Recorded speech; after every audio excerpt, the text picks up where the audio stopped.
Sinepju graudiņš. Vārds katrai dienai. Kļūsti dižens. Šodienas raksturvieta. Bet es jums saku, mīliet savus ienaidniekus, svētījiet tos, kas jūs nolāda, dariet labu tiem, kas jūs ienīst, un lūdziet par tiem, kas jūs kaitina un vajā. Mateja evaņģēlijs, 5. nodaļa, 44. pāns. Glika bībele.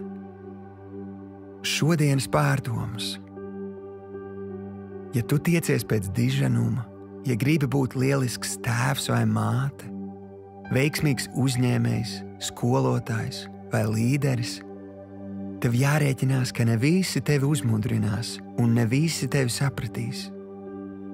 Es labprāt gribētu teikt, ka tava ģimene un tuvākie draugi atbalstīs tavu redzējumu, taču, diemžēl, arī tas nav garantēts. Kad tu pārvari grūtības un ieņem to vietu, ko Dievs tev sagatavojis, vienmēr būs cilvēki, kas tevi kritizēs. Ja klausīsies viņos, vēl vairāk, ja mēģinās izpatikt, tu vari zaudēt kursu, ko Dievs līdzis tavā sirdī. Apņemies, neatmaksā ļaunu ar ļaunu, nec zaimus ar zaimiem, turpretīm svētī, jo uz to tu esi aicināts, lai iemantotu svētību.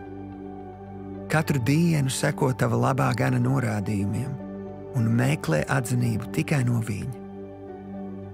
Un vēl pajautā Dievam, lai viņš tev uzrāda cilvēkus, kurus tu neesi pienācīgi atbalstījis viņa aicinājumā. Draugs, mēs uz šīs zemes esam, lai celtu viens otru, nevis lai pakāptos uz otru. Šodienas lūkšana. Tēvs, piedod man par tām reizēm, kad esmu tiesājis un darījis ļaunu. Es piedodu tiem, kas iestājas pret mani. Es izvēlos viņus svētīt uz atgriešanos pie tevis. Patiesi, tu esi taisnais tiesnesis, un savā laikā tu katram atmaksā atbilstoši darbiem. Jēzus vārdā.